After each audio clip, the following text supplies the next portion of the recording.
Hey guys, my name is Ryan. And my name is Miska. And welcome to Overwatch Central. So, solo queuing is something that some of us either just push through or avoid altogether in rank. A lot of the time it can be really difficult to grab a friend and play some duo, trio, or even a full 6-stack competitive. Whether solo players should have their own queue is a discussion for another day, but in this video we are saying don't be afraid of solo queue. The enemy team also has the anxiety of having a Hanzo main or just generally toxic players within their team, so it's kind of like a spider. The enemy team is just as scared of solo queue as you are of it as well. So here are our top 5 tips on getting the most out of the dreaded solo queue. First up on the list is playing heroes that give you the most consistent result possible. Sometimes when you're playing with a full team of 6, you can try out something new and create a new team composition around that, and you can quickly communicate a major team composition change and get it sorted. In solo queue, you can't really do this at all, as there's a chance of someone not noticing the text chat, not having joined the voice chat in the first place, or for someone just to straight up ignore you. Playing heroes that you know you've done well with in quick play is super important,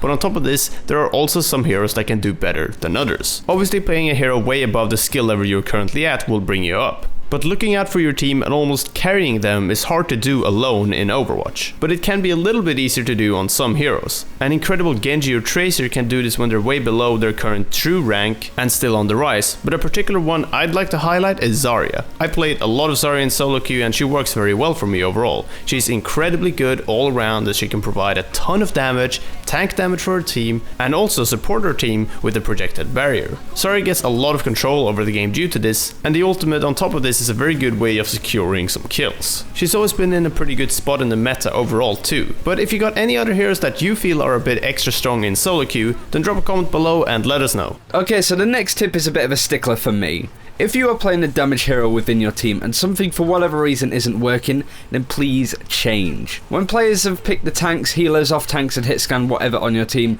and you are left with the offensive DPS roles, you have a lot of freedom of choice with who you pick. You also have a lot of pressure on you to get those eliminations, as in like football or soccer if you are that way inclined. You don't win games if you don't score goals. Same here, you won't win games if you don't get kills. Let's take a hero like Tracer for example. It's not often that you see her at the top of damage in a team, especially if you have something like a Roadhog on your team as well, but it isn't necessarily to do with the damage, it's more about getting those pickoffs. I really hate the argument that happens when I ask somebody on my team to change from a Genji, Hanzo, or Reaper because it just isn't working for whatever reason. And they're just like, oh, but I'm top of damage, so I'm just going to stay the same. But then when you look at the eliminations, you're all gold with like 2. You are not there to be pushing the payload, you are not there to be trying to get in as much damage as possible, you are there to get those kills and eliminations. So if there's a counter pick on the enemy team and it's not working out for you for whatever reason, then change. And if your team asks you to change to be something that's more favourable to them, don't be offended and feel like it's a personal attack on you. Just some maps and some compositions favour some heroes more than others.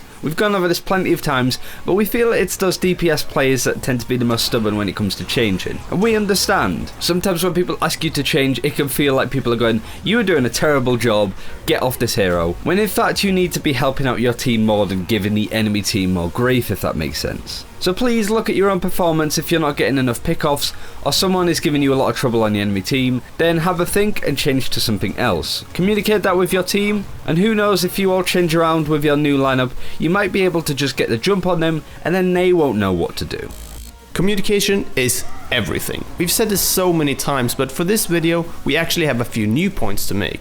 A good piece of advice is to have your options set up that you automatically join the team voice chat instead of the group one. Now in solo queue it doesn't matter because you will automatically be put into the team one since you're not in a group, but it's worth noting down for duo and trio queue players as they might be queued up with other people playing solo. And then you still kind of have to deal with the consequences of playing solo queue to some degree. Anyway, with that out of the way, the team that communicates over voice will pretty much always win against the team that doesn't, assuming that they're both on a somewhat same skill level, of course. Do also keep in mind that almost forcing people into voice chat is worth considering, honestly. On console this is kind of tricky obviously, but on PC I tend to just type out in team chat something along the lines of, please join the team voice so we can communicate. A lot of the time you get people to start talking, and sometimes this makes a major difference. I've had games where everybody has been quiet at first, but then I've typed that out in chat and people start to press down their push to talk buttons and join voice chat, say hi to each other real quick, and all of a sudden your team has an even higher potential of winning than before. Do keep in mind though that you can't stop communicating if you aren't doing well, and even if you're the only one communicating, it might still be worth it, because someone might be sitting with a broken microphone on the other side and still hear your callouts. Also, do keep in mind that even if you're not doing well, keep communicating, because comebacks happen, even though it can feel demoralizing to be down 0-2 when playing Control.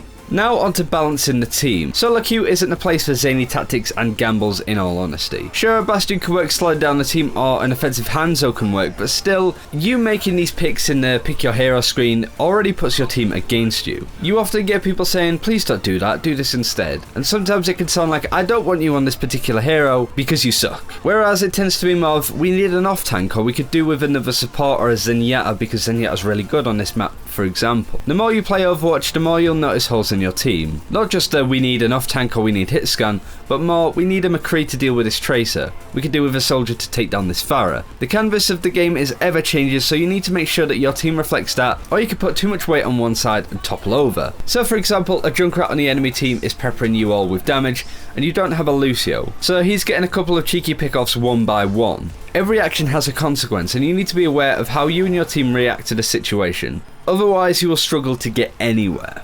Our last tip is gonna have to be to keep calm and play traditionally. That's what we're gonna call it, at least. It's very common to start with a normal lineup, have your team be wiped out when defending the first objective of a map, and then have everyone completely break down and panic. People panic and get upset, start calling their teammates out on not doing enough damage or whatever it is, and this is right at the start of the game, and you need to keep your calm and keep playing traditionally, or else your team is just gonna start to tear itself apart. Just the other day we spotted a Mercy on the enemy team when playing Control. She was one of the 2 enemy supports, and then after a while she just randomly switched to Reaper after I'd lost 2 rounds. This is a clear sign of someone tilting pretty bad and just panic switching to Reaper, hoping to deal some more damage or get something done. And it's a pretty clear sign of someone tilting, which really is the last thing you want on your own team at least. Keep your calm and play traditionally. If your team have the point on a Control map as well, then don't start bringing the fight to the enemy every single time. After all, you're defending now and not attacking. Don't get frustrated and swap out the tank you're playing for another flanker, because it just won't do the team any good.